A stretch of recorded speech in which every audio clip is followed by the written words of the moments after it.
Hello friends, good morning, welcome back to my channel. তোমরা সবাই কেমন আছো? আশা করি তোমরা সবাই ভালো আছো। আর তোমাদের ভালো লাগারকে নিয়েই আমি একটা নতুন ব্লগ স্টার্ট করে দিয়েছি। আই হোপ তোমাদের ভালো লাগবে। তো এদিকে দেখো, সকালবেলা ঘুম থেকে উঠেছি, আগের থেকে তালের বড়া করেছি, তালের বড়া আর একটু কফি খেয়ে নিয়েছি। সকালবেলা টিফিনটা আমার হয়ে গেছে, আর হাজব্যান্ডকেও দিয়ে দিয়েছি কফি। আর এদিকে দেখো, আজকে আমার হাজব্যান্ড মানে ছুটি করেছে, তো ওই জন্য আমার হাজব্যান্ড বললো, কালকে রাত্রেই বলে রেখেছে যে কালকে আমার ছুটি, আমি কিন্তু কালকে বাড়ি থেকে ফ্রাইড রাইস খাবো। তো বিরিয়ানিটা প্রায় সময় আমাদের ঘরে করা হয়, কিন্তু ফ্রাইড রাইসটা সবসময় করা হয় না। ওই জন্য ও যখন বায়না করলো, তো ওই জন্য ভাবলাম যে না, যে করা যাক, কোনো অসুবিধা নেই। তো ওই জন্য ও আমাকে আজকে প্রচুর হেল্প করছে। আমার হাজব্যান্ড সব সবজি ভেজিটেবলসগুলো কেটে দিল, আর চিকেনটাও ও ধুয়ে দিল। আর এদিকে দেখো, সকালবেলা তালের বড়া কফি আমি খেয়ে নিলাম, মেয়েকে বনবিটা দিয়ে দিলাম, হাজব্যান্ডকে দিয়ে দিচ্ছি কফি। তো সবাই মিলে টিফিনটা সেরে নিয়েছি। সেরে নেওয়ার পর এই যে মনাকে আমি বই নিয়ে বসিয়ে দিয়েছি, কারণ মনার প্রচুর পড়া মানে রয়ে গেছে, সেগুলি পড়াতে হবে। আর আমার হাজব্যান্ড বললো, আমি যখন এদিকটা করছি তুমি ওদিকটা করে নাও, মনাকে পড়িয়ে নাও। তো সেই মতোই কাজ, মনাকে এখন আমি পড়তে বসিয়ে দিয়ে ফেলেছি। আর এখন ওকে কিছুক্ষণ পড়াবো, মোটামুটি 1 ঘন্টাখানিক পড়াবো। তো ফাঁকে ফাঁকে আমার রান্নাঘরে যেতে হবে, কারণ আমার যে হাজব্যান্ড আছে, যে আমার কর্তা, উনি তো প্রপারলি না কাজগুলি করবে, আর রান্নাঘর ভীষণ নোংরা করে। তো এটা ছেলেদের নীতির মধ্যে মনে হয় পড়ে, সব ছেলেদের কথা আমি বলছি না, আমার হাজব্যান্ড তো ওরকম। যাই হোক, এদিকে দেখো মেয়েকে পড়িয়ে আবার এদিকে চলে এসেছি আমি। এইগুলো এখন আমি আলুটা ভেজে নেবো, চিকেনটা করব। তো ওই জন্য ফার্স্টে আলুটা ভেজে নিচ্ছি। তো আলুটা ভাজার পর এর মধ্যে ভেজিটেবল যে সবজি, গাজর, ক্যাপসিকাম, বিনস, এগুলি ভেজে নেব। তো ওই জন্য ভাবলাম যে আলুটাকে ভেজে নিই। তো সবজিগুলো ভাজা হয়ে গেলে তারপরে এই কড়াইতেই চিকেন করে নেবো, তেল থাকবে কড়াইতে, এই কড়াইতেই চিকেনটা করে নেব। তো ওইদিকে মনাকে পড়তে বসিয়ে দিচ্ছি, আর একটা পড়া ধরিয়েছি, আমি বলছি এটা পড়ো তুমি, আমি আসছি। যাই হোক, আর ফ্রাইড রাইসের চিকেন আর কিছু হবে না মেনুতে আজকে, দুপুরবেলা এটাই অনেক, তাই না বলো? তো যাই হোক, এই যে আমি আলুর মধ্যে একটু নুন দিতেছি। আর আমার শাশুড়ি মাকে সবসময় মানে আমি যখন জবে এই বাড়িতে এসেছি, তবে থেকে দেখতাম কি আলু ভাজলে না, আলুতে হলুদ দেয় না, কিন্তু আমার মাকে দেখতাম দিত, কিন্তু আমার শাশুড়ি মাকে দেখতাম আলুতে হলুদ দিত না। তো আমি একদিন জিজ্ঞেস করি, কেন তুমি হলুদ দাও না ভাজার সময়? তখন কালারটা তো ভালো আসে, তাই না, আমি এরকম বলেছিলাম। তখন শাশুড়ি মা বলেছিল যে হলুদ দিলে কালারটা তাড়াতাড়ি চলে আসে, আর মনে হয় ভালো আলু ভাজা হয়ে গেছে, তো ওই জন্য তাড়াতাড়ি তুলে ফেলি, কিন্তু আলু ভাজা হয় না। ওই জন্য শুধু নুন দিয়ে ভাজবে, তখন বুঝতে পারবে তুমি যে কতটা ভাজা হয়েছে না হয়েছে, সেই মধ্যে তুমি তুলে নিতে পারবে। যাই হোক, ওটা জানার পর থেকে আমি সবসময় নুন দিয়েই আলুটা ভাজি, যে কোনো মাছের আলু বলো, যে কোনো আলু বলো, ভাজা হয়ে যাওয়ার পর তেল দিই। এদিকে হাজব্যান্ড হচ্ছে কড়াইতে রিফাইন অয়েলের মধ্যে দিয়ে দিল ঘি, আর আমার ঘিটা শেষ হয়ে গেছে। ঘরে যে ঘিটা এনেছিল আমার হাজব্যান্ড, সেই ঘিটা না শেষ হয়ে গেছিলো, তাই জন্য বাজার থেকে একটা ঘি নিয়েছিল ছোটো, সেই ঘি মানে জাস্ট ফ্রাইড রাইস দেওয়ার জন্য। তো এদিকে দেখো, ঘি দেওয়ার পর ওর মধ্যে দিয়ে দিচ্ছে হচ্ছে গাজর ভাজা হয়ে গেলে এখানে দিতে হবে বিনস দেওয়ার পর ক্যাপসিকাম, পরপর যেরকম ভাজে সেরকমই আলাদা করে, তোমাদের কিন্তু মেনু আমি বলছি না, বুঝলে? যাই হোক, অনেকে হয়তো ভাবে যে কেন, এখনও অনেক মানুষ আছে অনেক পুরোনো দিনের ভাবনা চিন্তারা যারা রাখে যে ছেলেরা কোনো কাজ করতে পারবে না। আমাদের ঘরে কিন্তু ওরকম কোনো ব্যাপার নেই। আমার হাজব্যান্ড অনেক সময় রান্নাবান্না করে, হ্যাঁ, ঘর ধরে তো পড়ছে না বা জামা প্যান্ট কাচে না, কিন্তু আমার অতিরিক্ত শরীর খারাপ বলে কাঁচা ভেজালে একদিন আমার কেচে দিয়েছিল, আর 2-1 দিন ঘরও পুছে দিয়েছিল অতিরিক্ত শরীর খারাপের সময়। কিন্তু বেশিরভাগটা ও রান্নার এখানে আমাকে হেল্প করে। তো ওরকম কোনো ব্যাপার নেই যে মেয়েদের রান্না করতে হবে, মেয়েদের ঘরে সব কাজ করতে হবে। আমার হাজব্যান্ড আমার ঘরে অনেক হেল্প করে, আমাদের বাড়িতে সব ছেলেরাই ওয়াইফদের হেল্প করে, মানে বউদের সবাই হেল্প করে। যাই হোক, তো দেখো সারা রাত গাড়ি চালায় গুটখা খেয়ে, মানে যেটাকে বলি রজনী। রান্না করতে আসলেও দেখে আমি মুখের মধ্যে এরকম একটা রজনী ভরে চেবাবে আর রান্না করবে, আর ভীষণ যত্ন করে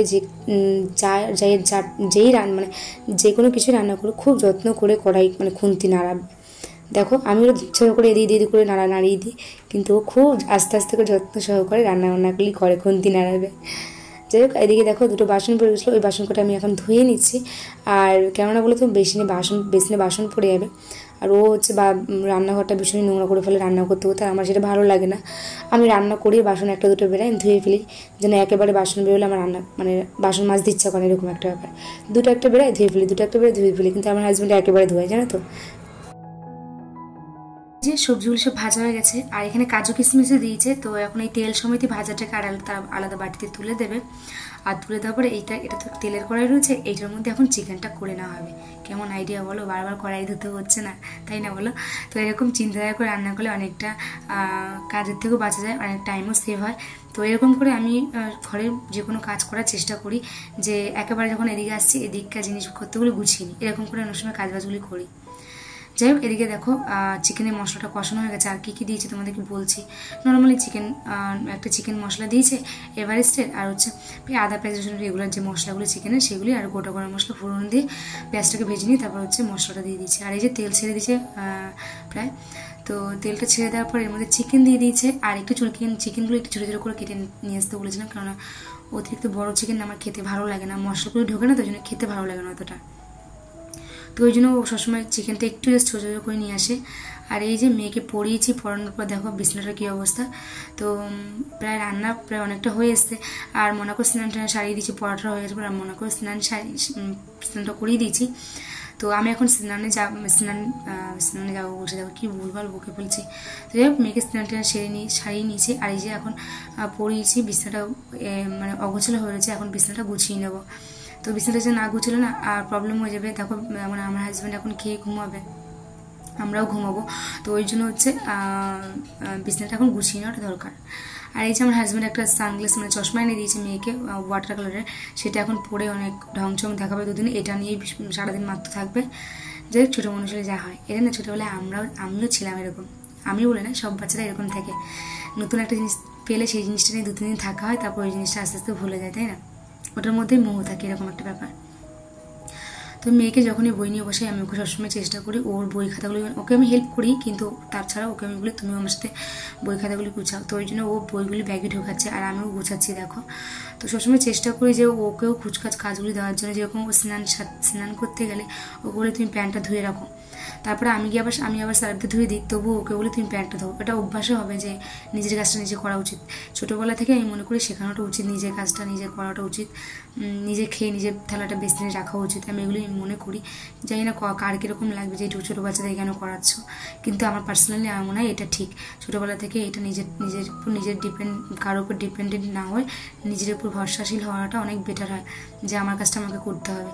চেষ্টা করি অনেক সময়।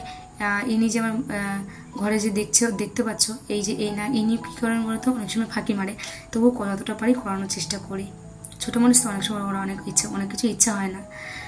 যাই হোক, এদিকে দেখো বিছানাটা আমি গুছিয়ে নিয়েছি, অলমোস্ট ডান। আর এদিকে দেখো আমি হচ্ছে রান্নাবান্না সারা হয়ে গেছে। চিকেনের ফ্রাইড রাইস তো বেশিক্ষণ সময় লাগেনি, চিকেনটা করতে যা সময় লাগে আর সবজিগুলো ভাজতে। তো এদিকে দেখো সবাই খাওয়ার জন্য বসে পড়েছি। আর খিদে পেয়ে গেছে, অনেকক্ষণ হয়ে গেছে, সকালবেলা সেই 2টো তালের বড়া আর হচ্ছে চা খেয়েছি, কফি খেয়েছি, ওটাতে পেটে ভার বলেনি সেরকম একটা, ওই জন্য অনেকটা খিদে পেয়ে গেছে। যাই হোক, চলো খাবারটা বাড়ি আর এখন খাই তৃপ্তি করে। তো বুঝতেই পারছো, একটু স্পেশাল মেনু হলে মানুষের সবার একটু খিদেটা বেশিই পায় আর তাড়াতাড়ি পায়। চলো খাবারটা বেড়ে নিই, খাবারটা খাই। তোমাদের সাথে একেবারে বিকেলবেলা দেখা হবে, কথা হবে।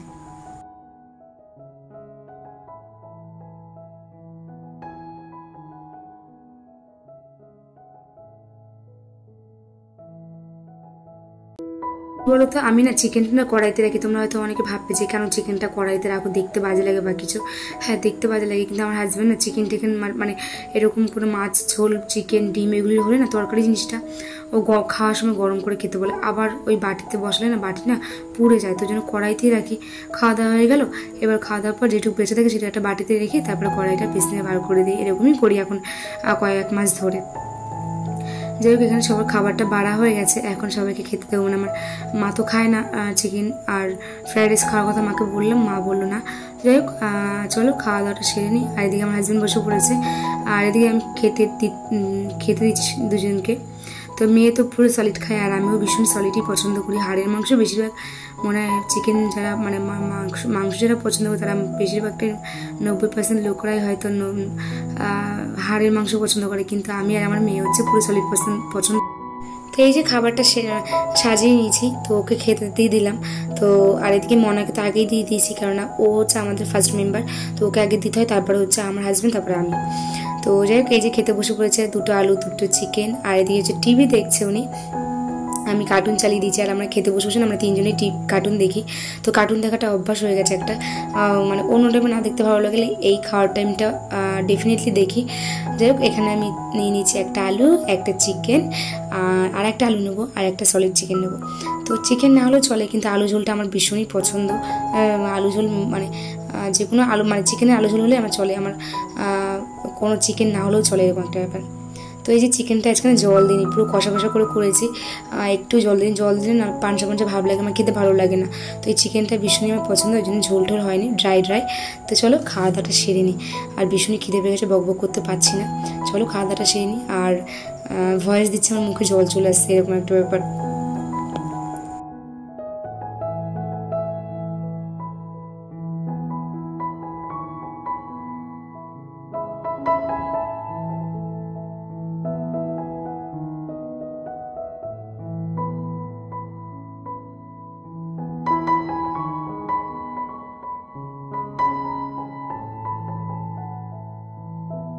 সবাইকে জানাই গুড ইভিনিং। তো এখন হয়ে গেছে সন্ধে। আর এই যে দুপুরবেলা খাওয়া দাওয়ার পরে একটু ঘুমিয়েছিলাম, আর এখন এই যে সন্ধে দিয়ে দেবো। দেখো ছোবড়া দিয়েছি, নারকেলের ছোবড়া। তো ওটা দেওয়ার পর ধনু দিয়েছি, এবার ঘর পুরো ধোয়াময় হয়ে গেছে। তো যাই হোক কী বলবো আর, তো সন্ধ্যে দিতেই হবে। আর যেটা ওটা ধরিয়েছি, আর পাখাটা চলছে, ওই জন্য ধোয়াটা সারা ঘরে ছড়িয়ে যাচ্ছে। তো আমার এই ধুনোর গন্ধটা এত ভালো লাগে, কর্পূরা ধুনোর গন্ধটা, ওই জন্য আমি চেষ্টা করি সবসময় যে, আর নেগেটিভ কিছু থাকলে সেটাও কেটে যায় এগুলিতে। তো আমি সবসময় চেষ্টা করি ধুনো বা হচ্ছে কর্পূর জ্বালানো সকাল বিকাল ঘরে, আর তুলসী গাছে রেগুলার স্নান করে জল দেওয়া। তো এগুলি চেষ্টা করি প্রত্যেকটা দিন করার। যাই হোক চলো ভিডিওটা বাড়াবো না, ভিডিওটা এখানে এন্ড করছি। আর ভিডিওটা কেমন লাগলো প্লিজ তোমরা কমেন্ট করে জানিও। হ্যাঁ ভিডিওটা ভালো লাগে তাহলে প্লিজ লাইক কমেন্ট শেয়ার করে চ্যানেলটি সাবস্ক্রাইব করে আমার পাশে থেকো, তোমরা আমাকে সাপোর্ট করে একটু। তোমাদের সাপোর্ট ছাড়া আমি কী করে এগোবো, তাই না? তো তোমাদের উপর অনেকটাই ডিপেন্ডেন্ট হয়ে থাকি, কেননা যে তোমরাই আমার সব কিছু। যাই হোক চলো আর কথা বাড়াবো না, তোমাদের সাথে নেক্সট ব্লগে দেখা হবে খুব তাড়াতাড়ি। আর গুড নাইট, সবাই ভালো থেকো, সুস্থ থেকো। আর হ্যাঁ অবশ্যই ব্লগটা কেমন লাগলো প্লিজ তোমরা কমেন্ট করে জানিও।